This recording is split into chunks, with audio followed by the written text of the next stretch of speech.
Welcome to the Reconnection Club podcast, the show that helps parents heal troubled relationships with their adult sons and daughters.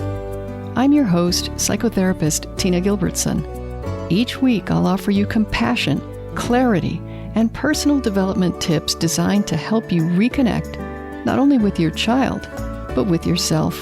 Now let's get started. Since about 2014, I've specialized in working with parents who are unwillingly estranged from their adult children. Now, I don't think that's long enough for me to know everything about this type of estrangement, but I do think it's enough time to have learned a few things about what works and what doesn't when it comes to repairing those relationships. And as I've been learning over time, both through my consulting practice and by reading emerging research, I've been sharing on this podcast some of what I hope are the most useful ideas for parents. Today, I want to share something bigger than a single concept, a mindset hack, or a small tip or tool that you can try. Instead, I want to attempt to start laying out an entire roadmap to reconnection for parents to follow. This will necessarily be a multi-part episode, because there's just too much to try to cram into a single show. But I'm excited to share this roadmap idea with you, even if it does take a little longer, because I have a feeling it's going to become part of the foundation of my online school at reconnectionclub.com. I'm thinking that in the future, all of the courses and other materials that I create for the Reconnection Club library could be categorized by the steps that I'm going to talk about over these next few episodes of the podcast. That, I think, is my long-term vision for the Reconnection Club. It's going to take some time to implement, but that's a direction I think I'd like to go, because I believe very strongly that the steps or phases that I'm going to tell you about, although they're conceptually amazingly simple, form a sequence that is one of the straightest and shortest paths to healing most estrangements between parents and adult children. Certainly in, let's call it the Western world, because this is where I grew up, this is the culture that I'm part of, and the one in which I operate. So this is the culture I understand, and this is where I see this work. The steps I'm going to share with you are sequential. They're not just a collection of tactics to pick and choose from. They do need to be done in the order presented. I don't think they'll work the same if you do them haphazardly, because each step relies on the one before it. So on today's show, I'm going to talk about the what and the why of the first step, and then in the next couple of episodes, I'll explain steps 2 and 3. I sincerely hope and expect that if you thoroughly understand and apply these steps in order, taking your time to really fully embrace each one, that you will find yourself in a much better place with regard to the estrangement than might even seem possible for you today. Well, after that somewhat lengthy introduction to these next 3 episodes, let me start describing this process that I see successful parents undertaking to reconnect with their adult children. Step 1 in responding to any estrangement is what I'm going to call rest and recover. Now, that probably sounds like the last step rather than the first. Why start out by resting? And how can you recover from something that's not over yet? Well, resting is the opposite of activation. It puts you in a comparatively relaxed and calm state of mind, which will facilitate any necessary healing, that is, recovery from old injuries that may have contributed to the estrangement. To put this in practical terms, the first step, as soon as you realize what's happening, is to stop and just breathe. Let the muscles in your body relax and your mind become as still as possible, because anxiety and tension and what's called monkey mind won't solve the problem, and they will very likely make it worse. I know you're hurting, And you may feel anxious to fix things as soon as possible. But the more hurt and anxious and desperate you feel to fix this right now, the more likely it is that you're not in a good place from which to execute any kind of relationship repair with another person. You're not at your best, and probably nowhere near it. So now is not the time to take action. Rest and recovery come first. I talked a little bit about this in episode number 35, Why Rejected Parents Act Impulsively and How Not to. You can find that at reconnectionclub.com/35. Think about rest and recovery this way. If you had suffered a serious physical injury, no medical professional would immediately run over and help you get to your feet if you were knocked to the ground. Far from it. One of the very first things they would do would be to check your airway and make sure you could breathe. Because breath is life. And in this emergency that's presented by estrangement, checking your breathing is no less important than if you'd been hit by a bus. So the first thing to do when confronted by a distant or angry adult child is to breathe and try to let every muscle in your body be loose. Get to know your own nervous system and how to work with it so that you can operate from a place of calm and stability. Because that's the only place where you can bring to bear all of your intelligence, all of your creativity, and your highest values to the project of reconnection. Now, at this point, you might say, okay, I did that. What's next? But if you're like most of us modern humans, your nervous system is not going to back down that easily from a state of fight or flight, especially in the face of a potential loss of an important connection. There's bound to be an activation of your sympathetic nervous system, the system of arousal, fear, and aggression. This is no state from which to approach a retreating adult child. So the purpose of this first step is to stop any useless struggle, to avoid making matters worse through impulsive behavior, and instead to prepare, physically and mentally, for the project that is now in front of you. The goal of step 1 is to get into a strong, stable position to repair the breach successfully. If you're feeling impatient with the idea of slowing things down and just breathing before reaching out to your child, remember that your judgment, impulse control, and empathy are all negatively affected by stress.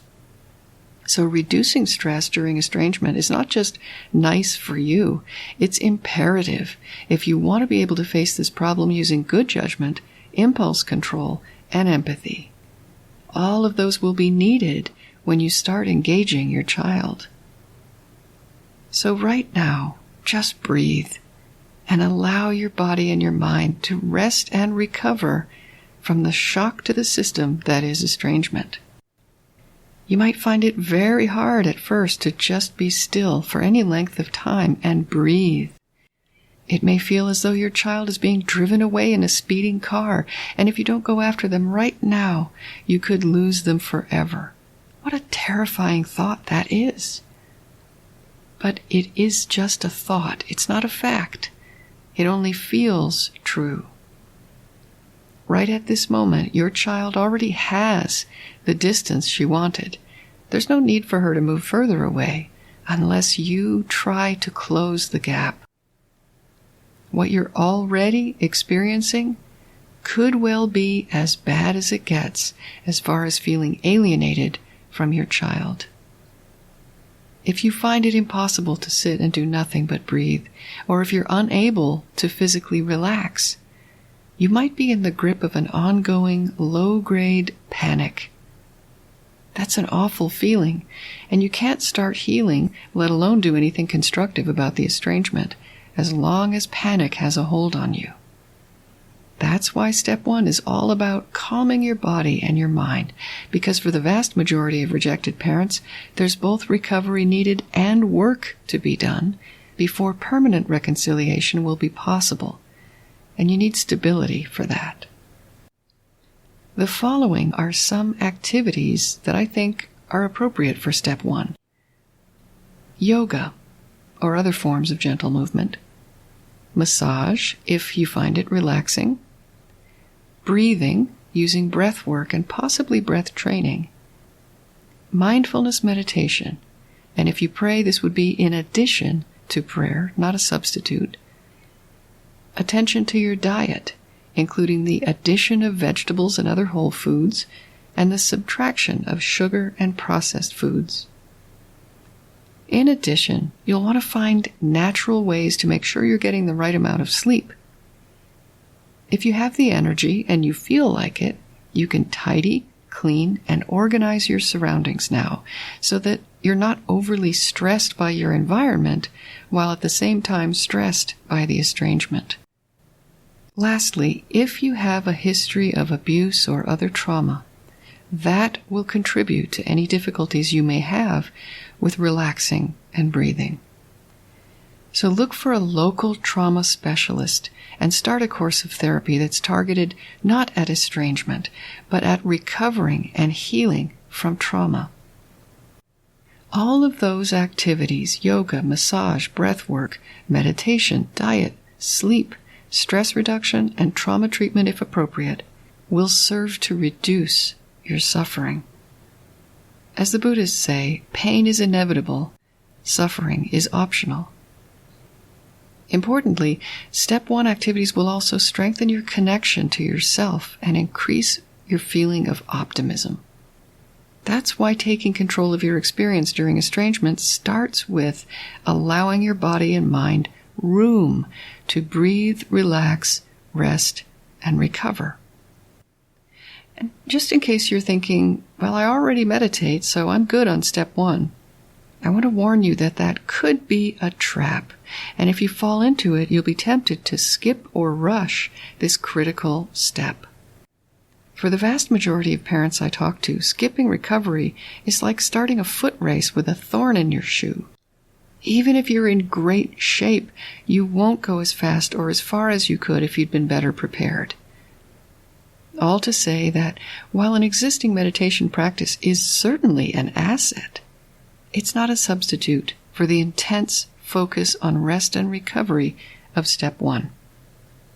As you can tell, this first step requires that you pay attention to yourself, even when it feels like you should be focusing on your child and your connection to them. For this reason, step 1 is the most counterintuitive step, I think, and the one least likely to be embraced by people in your position. Certainly to start with. Yet for most parents who do embrace this step, it will represent about 30 to 60% of the work involved in repairing the relationship with their adult child or children. If you succeed in calming your mind and stabilizing your environment, including the body you inhabit, you should be at least 30% of the way toward reconnection. Possibly more, because when you fully connect with yourself, you'll be amazed at how much easier everything becomes, including relationships. I do realize that step 1 may feel like I'm asking you to go west when your child seems to be to the east. But if you've been reaching out to your child and nothing has worked, then either your compass is malfunctioning or your child isn't where you thought he was. In either case, you'll need to do something different from what you've already done.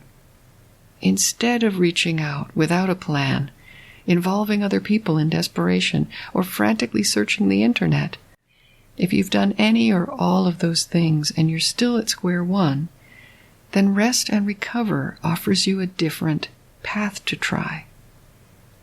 I urge you to embrace the slower pace and gentleness inherent in mindful breathing, physical relaxation, and other activities aimed at calming your nervous system. And start or continue actively to heal from any trauma you've sustained in your own life.